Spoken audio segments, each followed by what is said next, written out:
All right, I'm going to start right on time. Thank you guys for being prompt and being here on time. Good morning, good afternoon, and welcome to For Restorers Only, getting the most out of your sales team.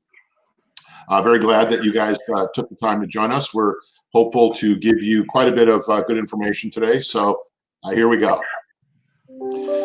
So for an awful lot of people, the reason that you might be here is that you've decided that driving the growth of your own business is maybe a good idea. That depending on TPAs, weather and good luck is maybe not the best strategy. I mean, let's face it, weather and good luck are great if you get them, but using those as a business strategy is problematic at best. And depending on how you feel about TPAs, they may be a great business strategy. We have some clients that are very focused on TPA business only, not interested in having a sales team of any kind, and that's also a valid strategy. But many restorers are looking at building a referral network of agents, plumbers, property and facility managers, and others that provide them sources of business directly. So you might have also been one of those people that's thought about hiring salespeople, not sure what that might look like. What are some of the challenges and problems? Maybe you've had them before and didn't have such a great experience. That's not uncommon. Or maybe you have them now and you wonder to yourself, could I be getting more out of them? Are they performing at their best? Are there ways that I can help facilitate even better performance? So we've worked with an awful lot of great companies in the restoration industry over the past 18 years. And very, very pleased to call these folks clients and in many cases friends. And the good news is that we have helped our clients generate well over $100 million in new business outside of TPAs, weather and luck, really by driving the growth of their own company through their own marketing programs and sales efforts. And that's what we really want to talk to you about today, about how we've helped them do that. So we've got a couple of quick polling questions that I want to ask, and Fred is going to do this for us. The first question is, how many salespeople do you have now? Okay, good, there it is. So if you guys would submit an answer there, that'll help me know how to direct the rest of the presentation.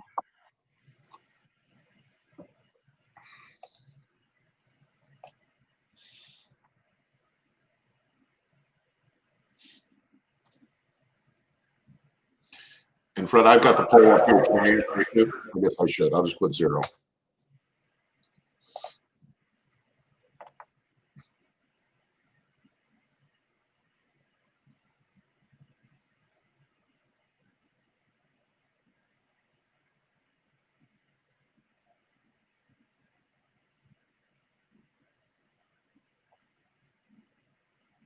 Fred, are we able to get the survey? Yeah. Because right now I do not have the presentation up. Okay, let me know when you want to end. Yeah. Okay, so what are the answers that we got? Do you have that?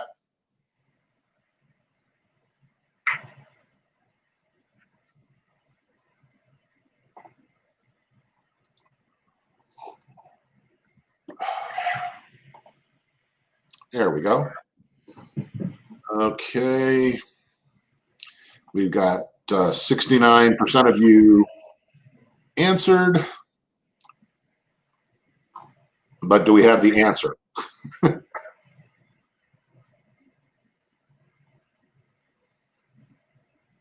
me get it.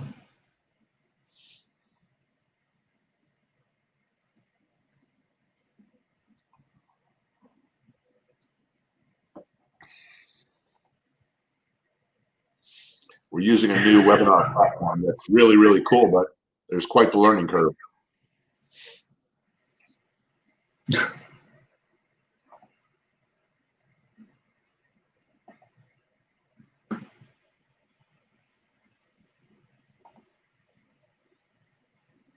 don't know. I also work on it, Tim. Okay, so we've got another question, which maybe we will or maybe we won't be able to get an answer to, which is, how many of you have a full-time sales manager?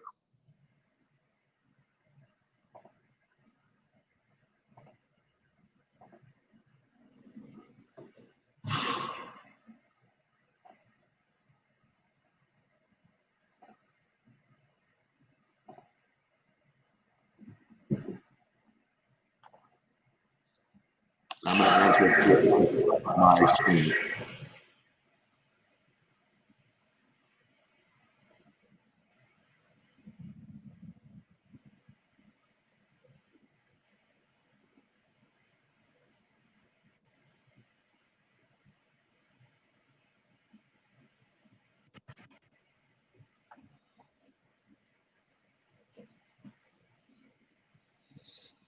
So we don't know how to get that one either.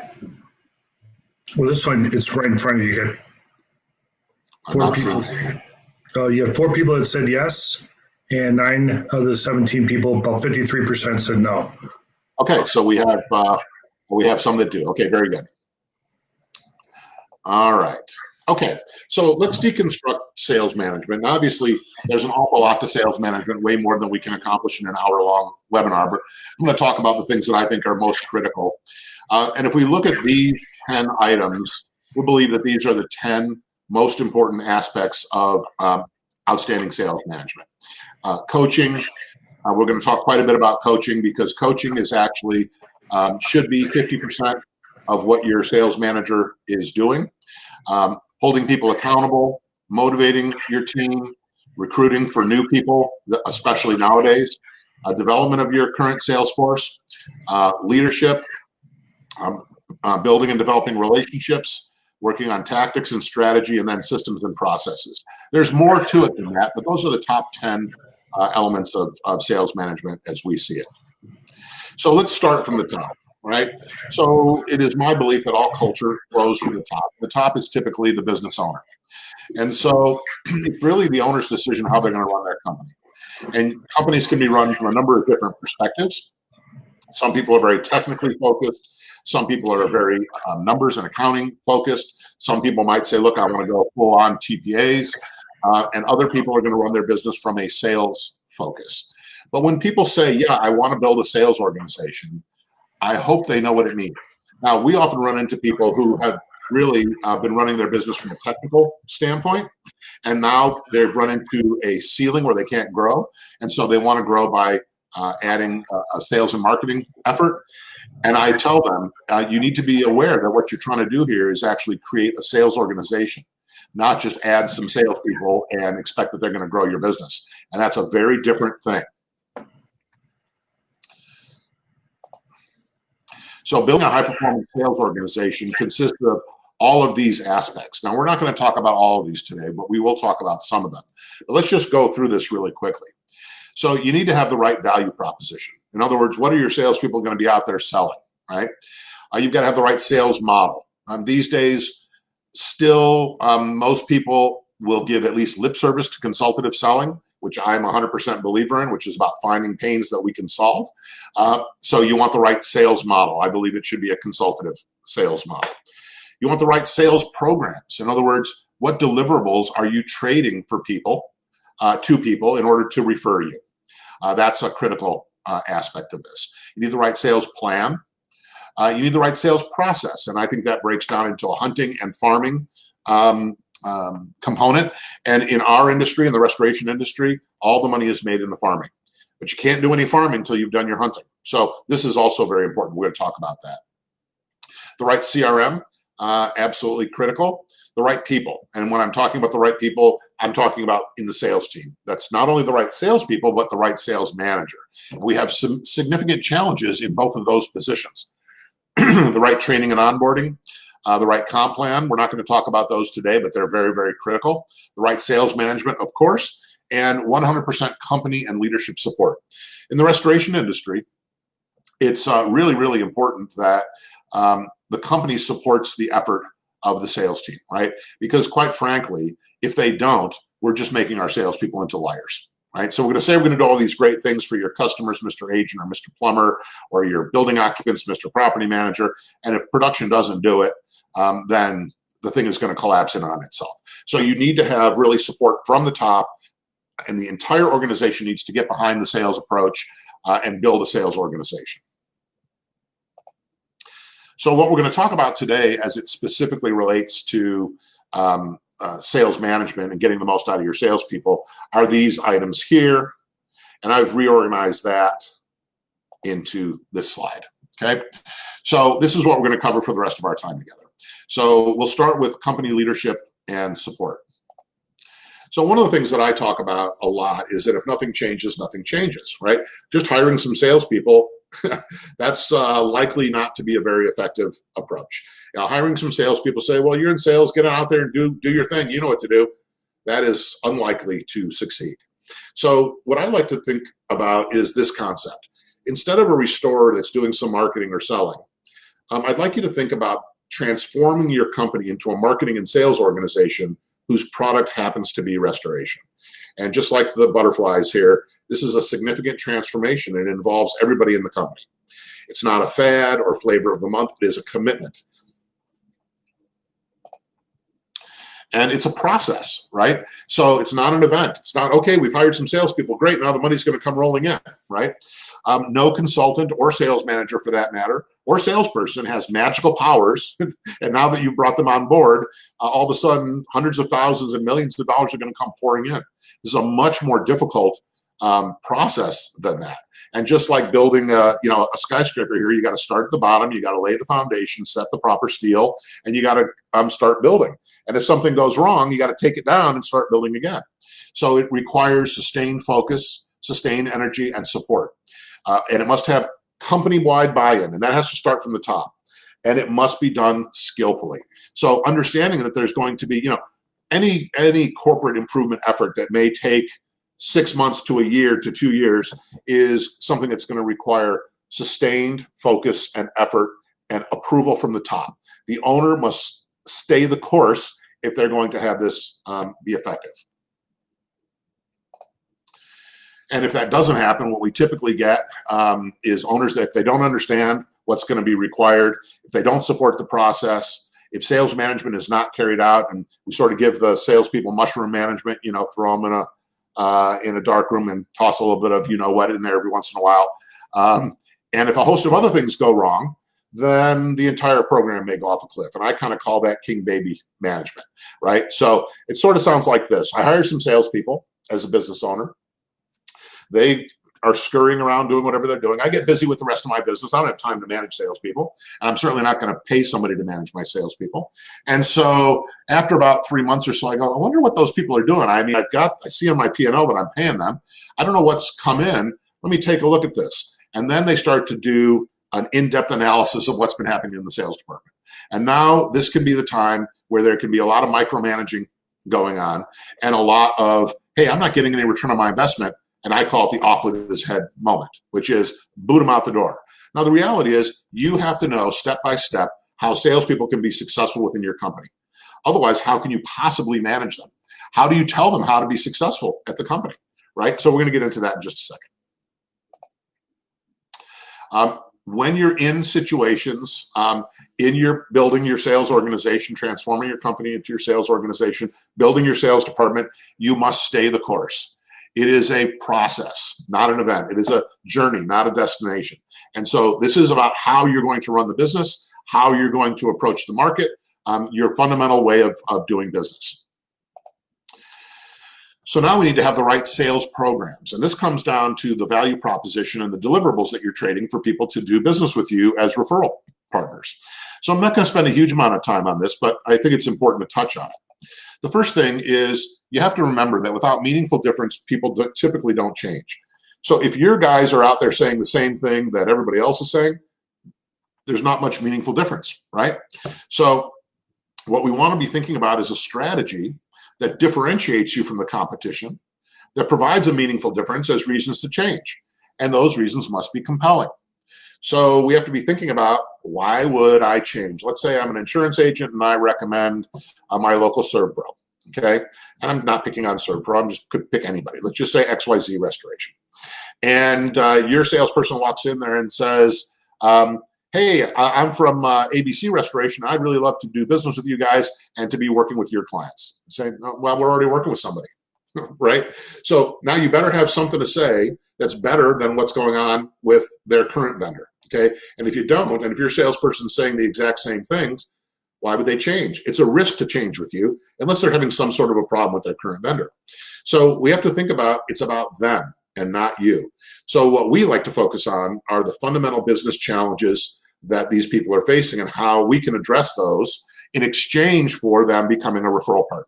So if we're talking to insurance agents, we're going to be talking about policyholder retention, generating more word-of-mouth referrals, lowering loss ratios and increasing incentives, how to help them compete with internet insurance. If we're talking to plumbers, we'll be talking to them about keeping their valuable customer relationships even against lowball price competition. Same thing about building their business by word-of-mouth referral, defending themselves against downstream liability, that sort of thing. Property managers, these are just a few examples about being proactive rather than reactive when it comes to property damage, reducing the cost of restoration, reducing the stress and aggravation when restoration is going on. And so we build programs that speak to those pains, because quite frankly, the fact that you're a good restoration company, that's just table stakes. That's just what it costs to get in the game. Okay, so we have to be different, and we have to be addressing things that they care about that are compelling to them. So this is really thinking about the compelling reason to buy or to change. We want to wrap all that up into what we call our value proposition. And that's really got a strategic component and a tactical component, which I've talked about elsewhere ad nauseum. And so I'm not going to bother going to that too much. But the idea is that you have something to say that is different, that addresses their fundamental business problems that they care about, their current restorers are not addressing. And that is the basis now for what we call a deal. Too often and for too long, most restoration company salespeople were going out trying to get their name out there, build relationships, donut dropping, stop dropping rollers, I like to call them. And so the problem with that is there's nothing to close. There's no commitment to close. And so instead, we wanted to create something where we could actually close a deal and ask for a signature. Don't always get a signature, and that's okay. But we want there to be a yes or no moment where the person has to either decide, yes, I want to go forward with you, or no, I don't. This is the way that we can apply a modern sales process to the restoration industry. And the restoration industry is different. We're not selling a product. We're not even really selling a service, if you think about it. We're selling a relationship, right? We're trying to enter into a relationship. And as I've said, that has to address your referral partner's fundamental business challenges or pains. Because nobody's exchanging hands for this or not writing a check, right? So you don't know when the deal's done if they're not writing a check. So we have to think about, how do we know that we have a deal? And again, what we want to do is create commitment moments where they say yes or no, where they execute a program, where they make a decision, where they sign a document, even if that document is a non-legal document, like a pre-work authorization, right? But they take certain concrete steps that say, yes, we made a decision, we want to enter into this new relationship with you. So let's talk about the right people for just a second, okay? We work with a company called Objective Management Group, which is the premier sales assessment company in the world. They do nothing but assess sales organizations, and we use them as part of our hiring process, as part of our diagnostic process, part of our evaluation process. And they have now assessed well over 2 million consultative salespeople. They've also assessed hundreds of thousands of sales managers, VPs of sales, and other people within the sales organization. And these numbers here, the 6, 24, and 70%, represent some very, very important numbers. We'll go from right to left.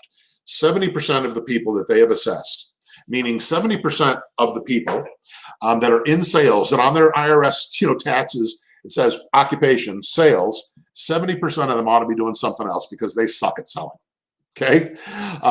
24% of them are what we call A players. They're like people that are successful at sales. They are able to be A players. They're people that you'd want to hire as salespeople working for your company. So that's a great group. That's where we try to hire from. And then 6% are the elite salespeople.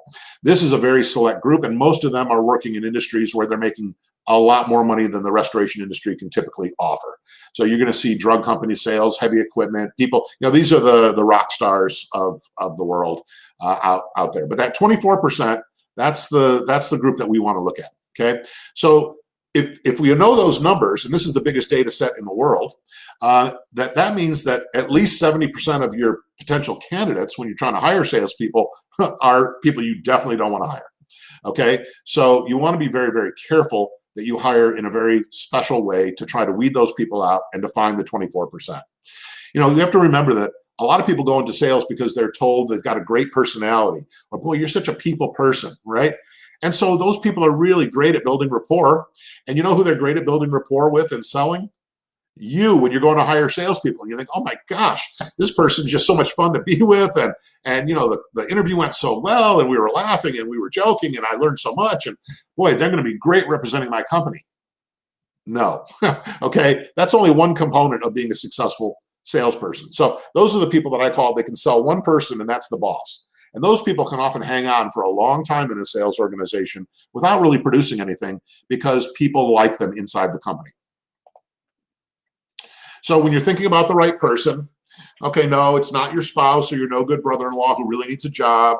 No, it's not the hot gal that answers your phones. And I know that sounds so pre-Me Too. No, it's not the person that magically appears, you know, and you think, oh my gosh, it's serendipity. This person just showed up in my life. There are specific criteria for hiring successful salespeople, and you want to follow a proven process. You can spend a lot of time and money. You can learn this the hard way, but it's my recommendation that, and I'm not saying that a spouse could never do it or a brother-in-law could never do it, but put them through the same process you would put anybody else through, and make sure they can cut the mustard. You know, sometimes it seems like great salespeople are somewhat mysterious, right? What makes that salesperson so effective? Or you might have had somebody years ago that worked for your company that was just a rock star, and you say, what was it about her? Why can't I find somebody like that again? And the good news is that there are some really great tools to look under the hood, if you will, of a salesperson and understand, is this person more likely to be successful than somebody else? And in very detailed ways. So you can look at this and say, okay, based on what I understand about the industry and the job, this person has a skill set that's a really good fit, or maybe not such a good fit. And sometimes it's hard to get a perfect fit. So you'd also want to know, if they're not a perfect fit, what are the areas that I'm going to want to work on with them, because they need some upgrading or coaching up in those areas, because they've got some weaknesses that I think will affect them in our marketplace. So the bad news is that even though we've got great diagnostic tools today, it's still not 100%. You know, when we hire somebody, we believe they can, right? I mean, we wouldn't hire them unless we thought they could do the job. But the question is, will they do the job? And you never really know that until they're out in the field for a while. And then, you know, poop happens, as we all know. And you could have the greatest salesperson in the world, and things will happen in life that will cause them to fail. Just had one that was a relapsed alcoholic. And when we hired him, we knew that he was in recovery and had been for a number of years, and then he relapsed. Okay, so you know, you can't plan for that. Sometimes things will happen. Somebody in the family gets sick, a parent or something like that gets sick, or the person themselves gets sick, or something happens strange in the market, or something unforeseen like the COVID-19 pandemic, right? So stuff happens, and it's not, there's no 100% lock on hiring a great salesperson the first time. But what you want to try to do is hire the very best people that you can and give them every opportunity to be successful, which means really good engagement from the beginning, a really good onboarding and training process, the right comp plan, the right engagement with the sales manager, right, and so on and so forth. Okay. And if you have setbacks, stay the course. You know, sometimes you're going to lose people. Sometimes you're going to lose everybody. Sometimes you're going to have people that just aren't performing at a level that you want. You can't seem to move them forward. Okay, so again, this is not a destination, it's a journey. So on that journey, you have to stay the course. If you've made a decision to become a sales organization and that's how you're going to grow your business, then you got to stay the course. Otherwise, you're just leaping from one thing to the next. And that can be very, very challenging. Okay, so the next thing we need to think about, if we've got the right people, then we need to have the right process. Remember, I referenced the idea that you ought to be able to tell somebody on their first day, let's say they come in and they're so excited about coming to work for your company, and they say, boss, I can't wait. I feel like my whole career is going to be now at XYZ Restoration. I'm thrilled to be here. I can't wait to do great things. Now that I'm on board, would you mind sharing with me what are the step-by-step processes that I need to follow to be successful here? And if you're thinking to yourself, uh-oh, gee whiz, I don't know, the last person that was here. I don't know exactly what they did. They were pretty successful, but they only lasted a year and a half. And if you're in that place, you're in trouble, okay? Because there is no innate ability of a salesperson to figure it all out, especially in an industry that's as different as what we're doing. A lot of sales experience translates, and that's great, but a lot of what happens in our industry is not something that most salespeople get involved with. Most salespeople are selling a product or a service, right? And so they have a very distinct process they go through. Ours is very different. So what we want to make sure we have is some version of this. And this is not as complicated as it looks, and I'm not going to go through it all, but it's basically breaking the job down into the hunting component and the farming component. And these are the steps that we're going to go through. And these are the outcomes that could happen. And then here's what's going to happen after that, right? And so this is what I would show a first day salesperson in response to that question. Okay, here's how we do it, right? And this is the big picture, the flow chart of how your activities will grow your business and cause you to be successful here at XYZ. Something else that's very important in today's market, in the restoration world, so much of what was done in the past was route marketing. That's that stop, drop, and roll, donut dropping modality. And that doesn't work well anymore. And it's very, very inefficient. Very few salespeople have the patience to wait it out. And I mean, you can hire certain people who are okay doing it, but it's just not a very effective or efficient way of going to market. And so I think it's much more important to apply a pipeline model to restoration. And I don't know if you're going to be able to see this well enough, but this is actually a plumber pipeline of one of our salespeople down in Florida. And it starts off with, this particular pipeline starts off with a face-to-face visit. And then there's a LinkedIn and Facebook connection. And then there's a phone call to follow that up. And then there's a fax sent. And then there's a phone call to follow up that. And so on and so forth, trying to get to the at-the-desk meeting, which is where we present our solution to the pains that we've discovered, and then ask for a deal, okay? So instead of just route marketing, where we're continually stopping in and seeing people who have not expressed any real reason to do business with us, we're instead trying to move people from suspect to prospect to deal.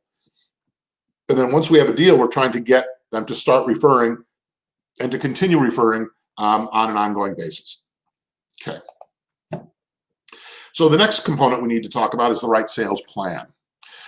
Sales planning is incredibly important. And so you want to have both qualitative and quantitative planning, okay? So when we talk about revenue, of course, is the ultimate end goal of how we're going to hold anybody accountable to plan or to some level of success, right? And just to give you some idea, we'd like a first-year person to generate at least $400,000 in new business. We'd like that to double in the second year and maybe another 400,000 in the third year. So they go from 4 to 8 to 1.2, 1.5 to 2. And obviously this is going to be market dependent to some degree. It's going to be dependent on your company, how much can you actually perform in terms of the work and other exterior conditions, but that gives you some idea of the kind of revenue that we're looking at. We also have to be able to understand closed, collected, and pipeline revenue. If you're a full service company, you got to deal with work in progress. So you're going to have ways to track these numbers effectively. And then when we look at milestones, because revenue comes after activity in our world, right? It's not like you go out and sell and bang, you sell something and you got revenue. No, you go out, bang, you get a deal, and then maybe months or weeks later, now you get a loss, right? So we've got to track those things that lead us to revenue. So the thing that leads to revenue, one step back, is the deal, okay? What comes before that? The meeting. What comes before that?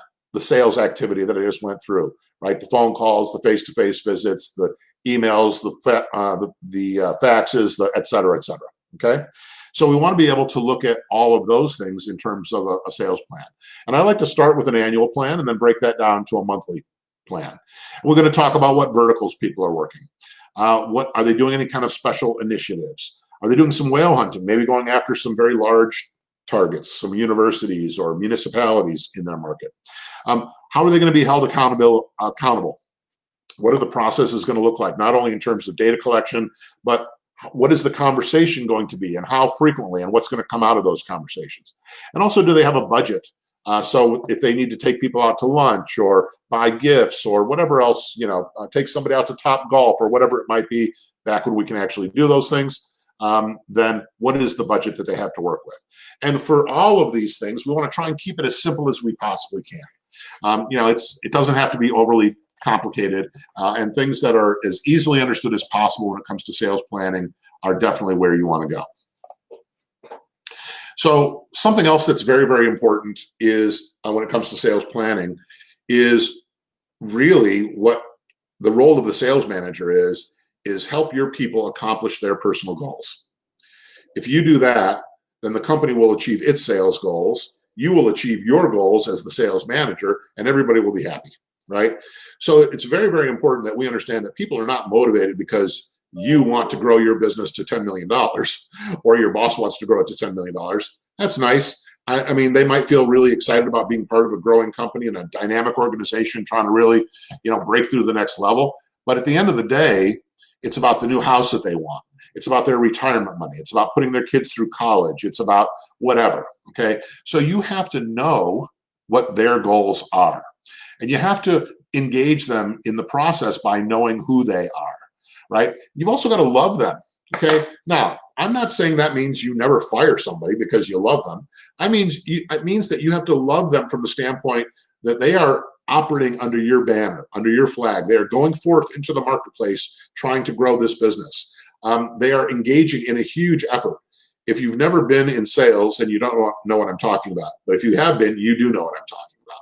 So it's unfortunately, I find often that business owners not only don't love their salespeople, in some cases, they actually hate their salespeople. And that is a recipe for disaster.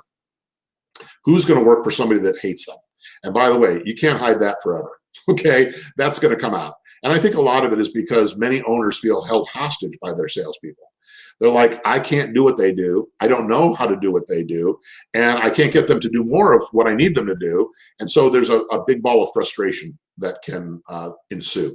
Also have to think about what your culture is. And I don't think people give enough thought to culture. We're doing a lot of work on culture. Keep your eyes peeled. We're going to do a webinar not too distant future on culture. But you have to really think about what are the values we operate by here. Is this a team? Is this a family? Are we? What do we value? What do we care about? Okay, and you know what? You can't fake that stuff. So either you're a company of integrity or you're a company without so much integrity, right? So those kind of issues are extremely important when it comes to motivating salespeople to hit their plan. And I think a lot of times that owners and managers are often deficient in terms of helping people manage their achievement through their goals because they're busy running the business. And if you're a sales manager, for example, who's a player coach, who's got their own clients to work on, you're not 100% focused on your salespeople. And why would you be? It's contrary to human nature. Okay, so communicating this information gets mishandled or neglected completely. It is very, very common that salespeople are having absolutely no management whatsoever. And that is really a way to get radically less than peak performance, except in very unusual situations. So the magic comes when people are inspired to hit their numbers, not by fear, but because they feel that they're in this collaborative process with you, right? That you as the company are working together with them to help them achieve their maximum potential, right? To get the things that they want. It's a two-way street, and that what the salespeople have to say is welcome. We want to know what you have to say. Help us make this a better program. Help us better understand the market. In those kind of situations, everybody wins. I work with a couple of organizations that are really on the cutting edge of this. It is so much fun to work with them. We don't have to deal with any childish BS, right? Everybody's in this to win, right? Everybody's in it to win it for themselves and for the company. The culture of this particular organization I'm thinking about is just lovely to work with. And that's what you want. And it's totally achievable. Okay, now we got to talk about the right CRM briefly. So there's a lot of CRMs out there. The one that we like and that we recommend and that we try to get our clients to use is Pipedrive. It is a phenomenal CRM. It is very inexpensive. It is very easy to use. Again, let's keep it simple principle. And we understand how to use it well. And it has evolved over the last number of years substantially. So it's just a great product. Okay. And it allows you to create those pipelines very, very easily, and you can create lots of different ones, and it's very easy to work with. And so the things that you want to be looking at, in my opinion, so remember we talked about the things that lead to revenue. Sales activities, to meetings, to deals, to dollars, okay? So we'd want to be looking at those activities and the transition ratios, okay? So in other words, how many sales activities do I need to be engaged in, or new opportunities do I need to open to get a meeting, okay? How many meetings do I have to get a deal? How many deals do I need in order for referrals to start flowing at a certain rate? Okay, let's just talk about that for just a minute so it makes sense. So let's say I have a salesperson with a goal of 10 deals. Okay, all right, how many meetings do they need to have to get 10 deals? Now, if they're well trained in our process, it's going to be about 12 to 13 meetings to get 10 deals. I'm going to close somewhere in the 70%, 80% range. Okay, all right, so 10 deals, we need, let's say, 13 meetings. Okay, how many new opportunities do I need to open to get those 13 meetings? So let's say they're at a rate of 10%. That would mean I need 130 new opportunities to get 13 meetings to get 10 deals. Now, of those 130 opportunities that I opened, how many activities, phone calls, face-to-face visits, faxes, emails, mails, etc., need to happen on average for me to get my meetings? And let's say it's a factor of 5 in this case. So let's say that now we're somewhere going to be in the 600 activities with 130 new opportunities to get 13 meetings to get 10 deals. Okay, so that's how we want to do our sales plan so that it makes sense, and the salesperson can look at that and say, okay, so if I've got 500 activities to conduct and I've got 20 days, let's say, in a month, then I've got whatever divide 500 by 20. I've got, what is that, 40? 40 activities, but remember, a lot of those are phone calls, emails, things that do not require a tremendous amount of effort. Okay, same thing, we want to look at farming activities, right? Because that's where the money is made, so we've got to make sure that we're staying in touch and we have a valid business purpose to do that with the deals that we have. And so we also want to look at, okay, how many deals did we not only achieve this month, but what's our total? Because that's about critical mass. You need a certain number of deals to get enough work being thrown off in order for this to start paying off, okay? And that's going to depend it's going to vary depending on the vertical that you're working, the type of deals you're getting, the market that you're in. Okay, and then we want to look again at revenue, both closed collected and pipeline. And then we want to see when we are making the phone ring, okay, great, but now we want to see, we made the phone ring in sales, did production close the deal? We want to look at close rates, okay? And sometimes that'll tell us that we've got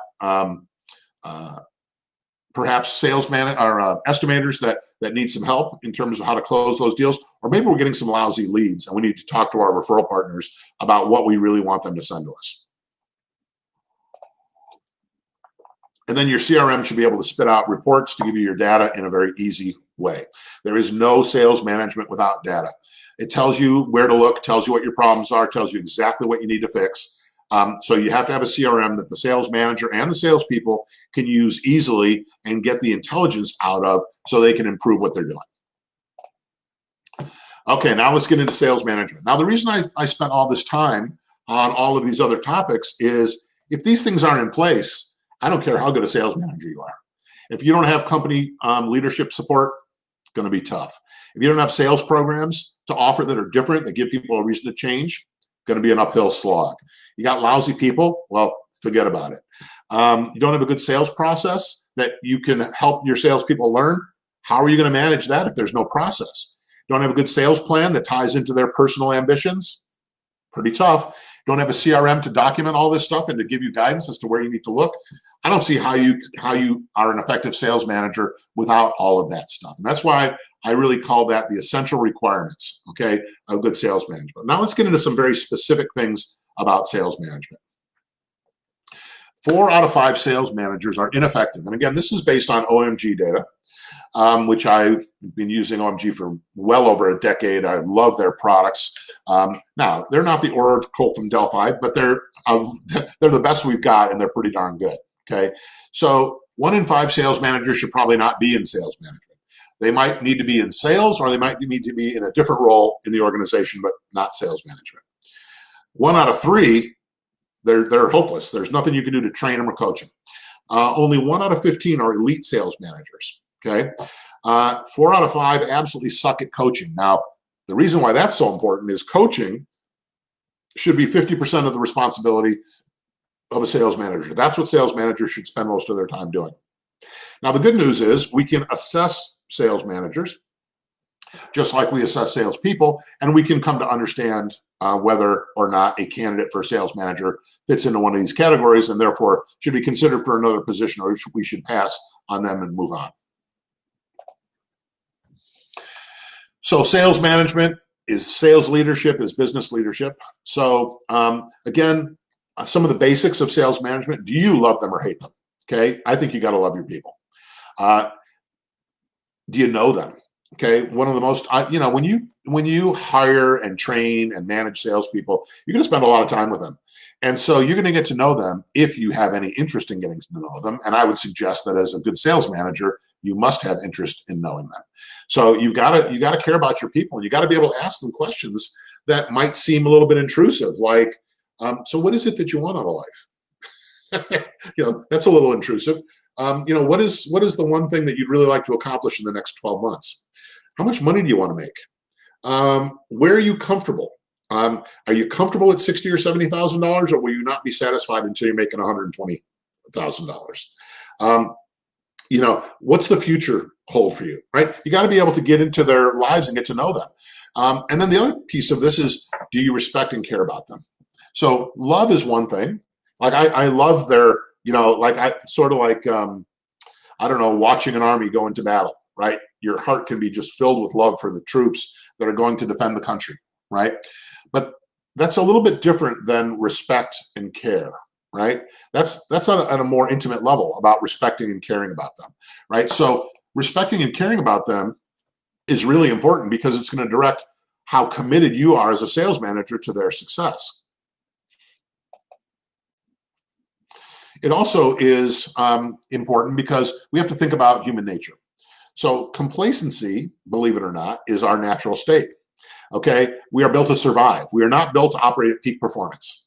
In fact, one of the things that caused human beings to thrive and become top of the food chain is our ability to jog long distances, believe it or not. Why? Because we can out jog an antelope in the desert in the middle of the day, mostly because we sweat, right? So the idea was we didn't have to sprint faster than an antelope because, quite frankly, there's no human being alive that can do that, right? So what we had to do was be able to jog longer and just keep on dogging them. They sprint, we're still there. They sprint, we're still there. Sun's beating down. Pretty soon they become exhausted, and we can basically walk up to them and stick a spear in them. Okay, so we're built to survive, not to operate at maximum performance all the time.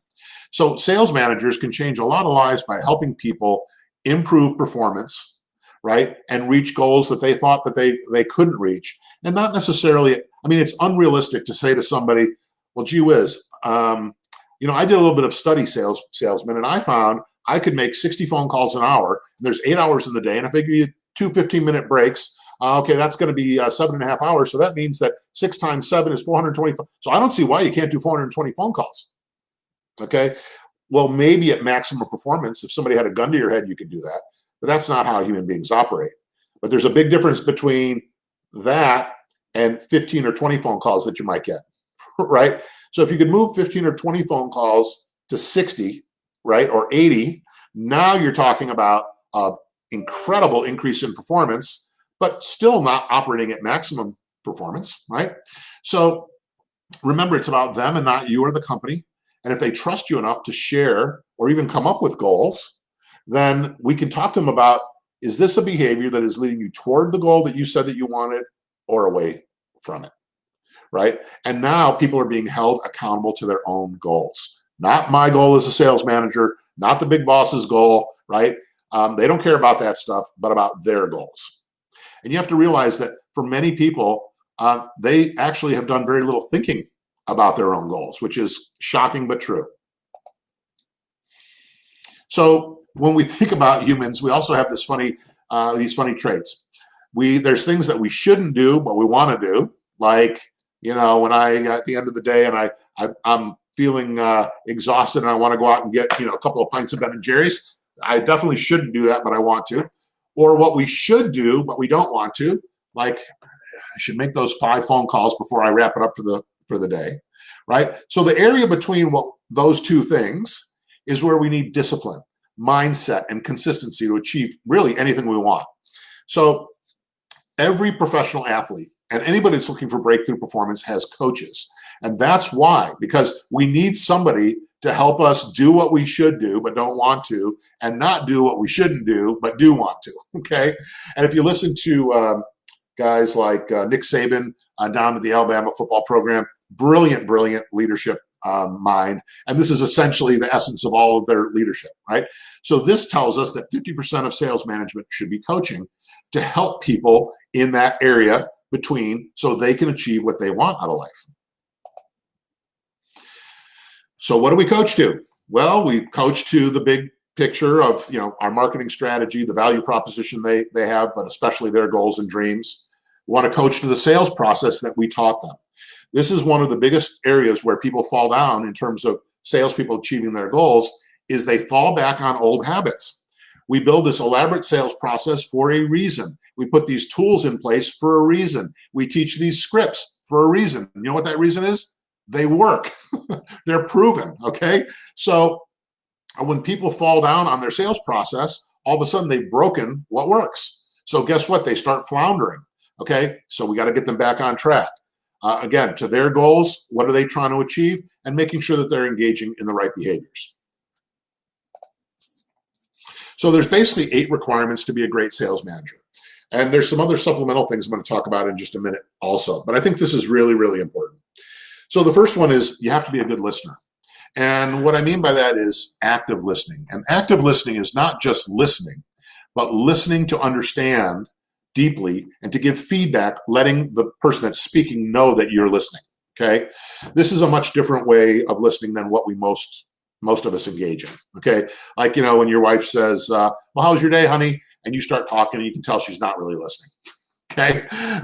And also in our listening skills, we want to be able to identify specific words and phrases that guide us to questions to get to the prospect's reasons to buy. And this is in a sales situation. So let's say I say to somebody, so you say you're using XYZ restoration. Yeah. Yeah, we're using them. I wouldn't say we're married to them. Is that something? Did I hear something there? Not married to them? Okay. Now I could just let that go. I could say, well, it means they're not, I guess they don't have that strong of a relationship, and I could keep on yapping. Or if I've got good listening skills, I can say, so when you say not married, could you say a little bit more about that? Okay. This is going to guide me to go in deeper so I can try to understand. There's some discontent, some dissatisfaction. Let me find out what's going on there, okay? Similarly, questioning skills. Questioning is one of the most fun parts of selling, I think. And so it's about, what I keep having fun with is, how do I ask what would consider to be intrusive or taboo questions in such a way that I don't offend anybody? Right? I mean, that's really cool. It's like sometimes we add words. Let's say I get an objection. I say, that's a very common objection. I hear that from almost every agent that I talk to. Just out of curiosity, would you mind sharing with me why you feel that way? Now, notice how many words I had to say instead of saying why, okay? Because why is too confrontational, right? But I'm trying to get at what's, why did you say that? That's what I really want to know. Just out of, I hear that from almost every agent, just out of curiosity, would you mind sharing with me why you bring that up, right? So it's very powerful when you have good questioning skills. Part of that is also tonality. And this goes to this point of how to ask questions without offending people. Very, very important. We have to slow down. We have to get softer. I just gave you some examples of that. Add pauses, smile, right? There's all kinds of different things we want to do in terms of communication and tonality that will make us be a better sales manager. Something else that's important, it's very helpful to attach economic value to pain, right? So if an agent tells you, yeah, as a matter of fact, my policyholder retention is a big issue for me, and we inquire a little bit further, and we find out that their retention rate is about 85%, which means 15% of their book of business vaporizes every year. We want to have enough savvy to be able to help them sort through what's that costing them, right? So the idea might be, wow, 15% of your business, you're losing that every year. Man, that's like starting over again. Before you can even start growing, you got to replace 15%. He goes, I know. Hey, have you guys calculated what a typical customer's worth to you? Yes. Oh, well, how much? Well, it's about $1,100 a year. Oh my gosh. Okay. And that 15% that you're losing, how many policies is that? And I'm just going to go easy numbers. What's about 100? 100. So 100 times 1,100 is whatever that is, 110,000, whatever the number is, right? So you have to be able to be savvy enough to connect the dots and help the prospect make the calculation of what is this actually costing you? And a lot of times people don't think about that. Sometimes when you're talking to a property manager who's been dealing with a loss, of a substantial loss, and you'll say to them, so, is there an economic impact of that? And they say, well, no, I mean, not really. I'm just working, 3 times as much. Oh, so it sounds like if you're working 3 times as much, so you're working for less than minimum wage or more than minimum wage, right? And so trying to get an economic impact where the prospect is like, you know what, you're right. I'm probably working for less than minimum wage, and I don't like that. Okay, so you get what my point is. Also, they don't need to be liked.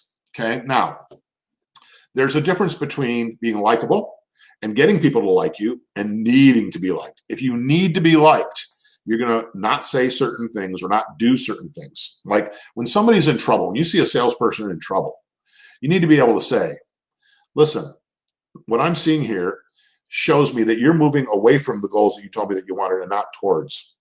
And this is creating a problem because the company's not getting what they need out of this either. So I think we're heading to a bad place. Let's talk about what do we need to do to turn things around. Now, if you need to be liked, you're going to have a hard time with that conversation. Okay, so good sales managers, they want to be liked and they're likable, but they don't need to be liked. Okay, also, you need to be able to control your emotions. Now, why this is important is if you don't control your emotions, it's hard to stay in the moment. Instead, if you're pissed off about something and you're thinking about what am I going to say in response instead of stay here. I've coached this as stay in the not knowing for a few minutes. Don't know where this is going. Let me do my active listening. Let me try to understand, right? Seek to understand first before seeking to be understood. And let me see if I can get a grasp on this before I react. Amazing how many problems I don't have if I take the time to control my emotions, listen fully, and then go, oh, that resolved itself without any input for me. I love that, okay? Also, need to be comfortable talking about money. That's not as big an issue in our world because we're not selling something, but if you get involved in closing jobs and you do need to talk about money, then that's a skill that great sales managers need to have. And you need to follow an effective sales process, period, end of story. Without effective sales process, you're just tilting at windmills, quite frankly. Consultative selling is different and it's difficult, but it works. Transactional selling, yuck. Relationship selling, good luck in today's world. Consultative selling is the way forward, okay? But it's got to have a formal, staged, milestone-centric process that anybody can follow and see the steps in the process. Now, here's the funny part about what I just told you. The 8 requirements to be a great sales manager are the exact same to be a great salesperson, okay? So let that sink in for a minute, right? To be great at sales management, it's really important that you have the same skill set that you're expecting your salespeople to have. Now, let's talk about coaching even more. So again, 50% of it should be coaching. Most salespeople don't. It's very important that salespeople understand, sales managers rather understand that a lot of what they're supposed to be doing is developing the salespeople that work for them, making them better, more able. Okay, and so salespeople, or sales managers, I'm sorry, oftentimes are actually forced out of that role. And part of the reason for that is they're asked to be player coaches. In other words, you maintain your book of business, but you're going to be sales manager of these 2. Well, what are you going to do as a sales manager? You're going to focus on your deals, your book of business, your commission first. Full-time sales management, in my opinion, is the way to go. Sometimes you can transition a player coach into a full-time person, but I think personally that full-time sales management is ideal. So you don't want them closing their own deals. You don't want them closing deals for salespeople either. They should be coaching the salespeople how to close their own deals. You don't want them to be in 16 meetings a week. You don't want them to be buried in the CRM pulling reports and doing all this administrative work. You want your sales managers coaching and developing your salespeople. Sometimes this happens because leadership or, excuse me, ownership doesn't understand what sales managers should be doing. So they let them decide. And the sales manager may not know what he's supposed to be doing either. And so you get a less than ideal outcome. Okay, other elements of coaching that I think are really fun and really important. So pre-call strategizing is one of the most important aspects of coaching. Now, in the restoration world, it's a little bit different than if we were selling, I don't know, semiconductors or, I don't know, tool and die services, whatever. But in the restoration world, we're really teaching the system and the process because most of the people that we're calling on have similar pains and problems.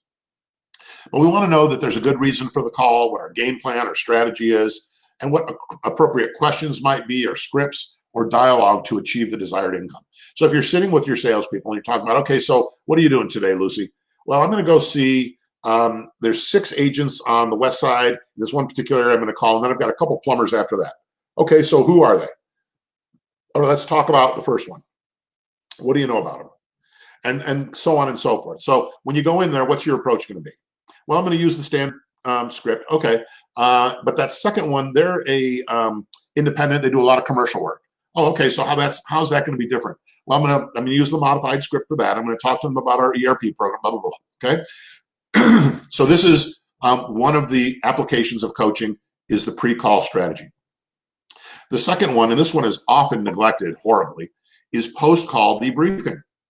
So this is fun, really, because you get to say, what happened? Okay. So Lucy, you went out today. Did you get to the 6 agents and the 2 plumbers? Well, actually, I only got to the 6 agents because blah, blah, blah. Okay. All right. So you went to the first one. How'd that go? All right. Now you will find out what really happened. Because a lot of times you'll ask a salesperson, well, how'd your day go? Great. Right. But you don't find out what really happened. Okay. You'll find out why the salesperson got that income. You'll be able to talk about what could they have done differently or more effectively. Joint sales calls is an important part of a sales manager's responsibility. Go out and ride with them and see what they're doing in their natural habitat. Give them on-the-spot feedback. The next call, they can do it, right? That's very powerful. Excuse me. Role playing. It's very scary to a lot of people, including sales managers, but you got to be able to jump in and role play it. Show them how you would do it, okay? Show them ways they could do it better. Also, you need to be patient. Developing salespeople occurs a day at a time.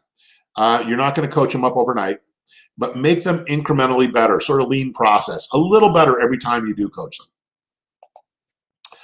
Okay, and we're closing in quickly to the end, guys.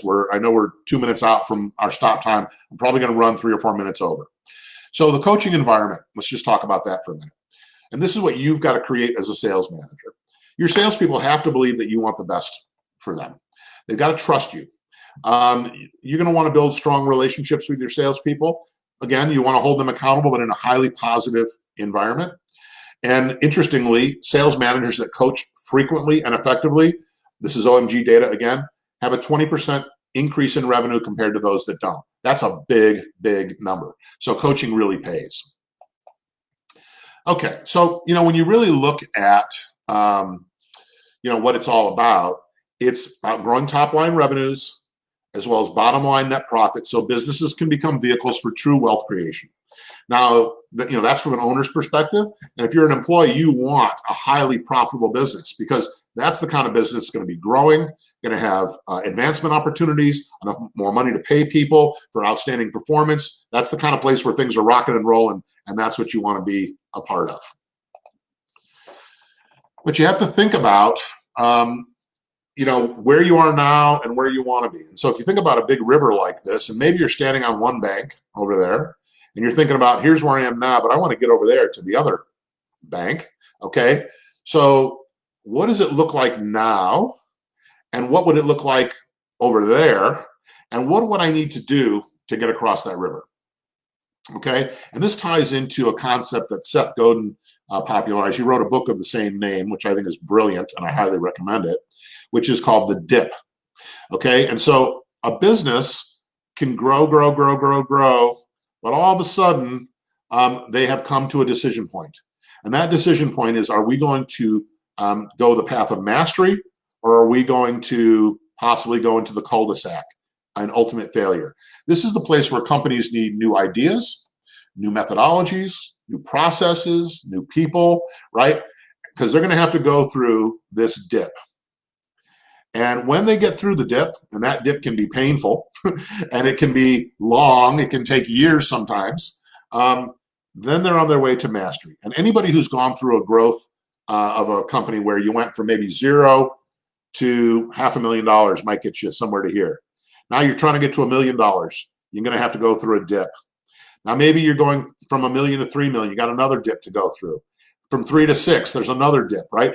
Where things become exponentially, maybe that's the wrong word. Things become challenging in different ways, right? So you have different requirements at each level, right? So all of a sudden managers are managing managers, right? That's something you didn't have at $1 million, okay? So different scenarios happen. And so getting through the dip is a critical part of growing a successful business. Now, I love this quote, which is, every problem interacts with other problems and is therefore part of a set of interrelated problems, a system of problems, if you will. I choose to call such a system a mess, okay? So we've talked a lot about very specific stuff in sales management and the sales department, but the sales department exists within the overall ecosystem of the business. And if that ecosystem is a mess, then we have to address that, right? We've got to understand what we're doing. So if you are trying to grow your business as a sales manager or as an owner or as a consultant, one of the things that we look at is the idea that treatment without diagnosis is malpractice. So we've got to really understand, first of all, we want to see what are the reported problems. Hey, we're trying to grow the business. We can't seem to be growing it. Okay. And we think maybe it's because of this and this and this. Okay. But now we've got to understand the implications, the causes, the people, the drama, what's really going on there, right? Because again, if you plant your seed in rocky ground, I don't care, you've got the best sales management in the world, you've got the best salesman in the world, if you don't have fertile ground for them to thrive in, doesn't matter. It's not going to work, okay? So we want to understand the problem or the challenge in the context of the entire business. One of the biggest challenges, I think, for most business owners, certainly is for me, and has been historically, is we don't know what we don't know. And so now, we're not sure, am I addressing the right problem, right? Is this, if I fix this, is this going to give me the outcome that I want? So one of the things that I think is very important, and I want to make sure everybody knows that it's available here, is a comprehensive diagnostic of your business and your sales team. There are diagnostics that we do just for sales teams, from the VP of sales, sales management, and the frontline salespeople, as well as entire restoration organization from top to bottom, looking at a whole bunch of different things that I won't get into here. You can ask for more information and find out about that. But the most important thing is we want to know what's standing in the way of our ultimate goal. And what we want to have the outcome of a diagnostic is a detailed report, which is a roadmap to success. Now, if you have that roadmap, you can do a bunch of things with it. You can say, okay, now that I understand what's wrong, I'm going to go to work and fix it. Or you can say, well, gee whiz, BDA, you helped us figure this out. Why don't you help us fix it? Or you could take your report and you go to somebody else and say, hey, we think we'd like to work with you. You help us fix it, okay? But the main thing is, now you know what you don't know. Our diagnostic we call a pre-launch status check. It's very important because if you start a growth effort or a sales improvement or a sales development effort and the company's not ready for it, boom, the whole thing just breaks apart, okay? It's very, very painful, costs a lot of money, takes a lot of time. We know from experience, so we won't even start with a new client unless we do a diagnostic first. And these are some of the components of the diagnostic. You can see there's just a lot of different assessment going on. We do interviews of all key personnel and so on and so forth. Again, you can get information about that if you're interested. But I think the big question of all this is, for you business owners, what is standing in the way of you getting what you really, really, really want out of your business, right? As a business owner, there's something there that's what I really, really want. And it can be freedom. It can be wealth. It can be to do good in the world. It can be to take care of my people. It can be to create something that's never been created, right? Whatever that thing is for you, that's the most important question. What's standing in the way? And so having a roadmap would obviously be a helpful thing. And why would you even start trying to fix a problem or chart a new course without a map, if that map was available to you? Again, this is our first step with any client we work with. Okay, now you guys can see we have a white paper available. You can click in the webinar itself if you want it. It's a great white paper, if I do say so myself, called Is It Your Sales Team or Sales Culture? Really, really helpful. If you're a sales manager and you want to help your boss understand some things, great white paper. If you're an owner, great also. Also, we're offering a 30-minute free strategy call, really to talk about what's standing in the way of you leveling up your restoration business. That's usually what most people come to us for is, I want to grow my business or some variation of that. I want to solve this problem so I can either increase revenue, increase net profit, or both. And I want to be able to have a business that's fun to run and is not taking so much of my life force every day. So if you are interested in either of those, we'd be more than happy to speak with you. There's our contact information. That's my email and Fred's email and our phone number. And again, maybe one of the most easiest ways to do this is just click the download here button and get the white paper. And then you'll be able to contact us that way. All right, so I am 15 minutes over. Thank you guys for those of you that stuck it out. I really appreciate it. If anybody has questions, I'll stick around for a couple of minutes. So just let me know, but thank you very much, and best of luck to you in your journey to success.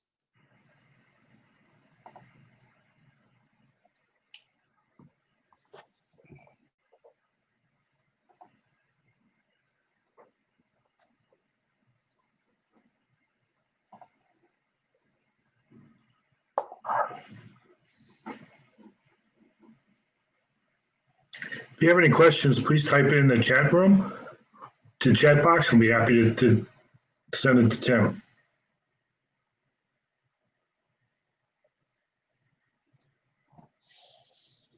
Again, the download is at the top of the screen. It's a free white paper. Is it your sales team or your sales culture? You can download it right there. Isn't that cool? Hopefully. Tim, we had a couple issues with some people with their audio. I don't think it was everybody. It's just a couple people, so I'll make sure to reach out to them.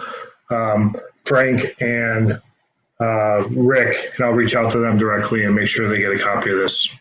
Okay.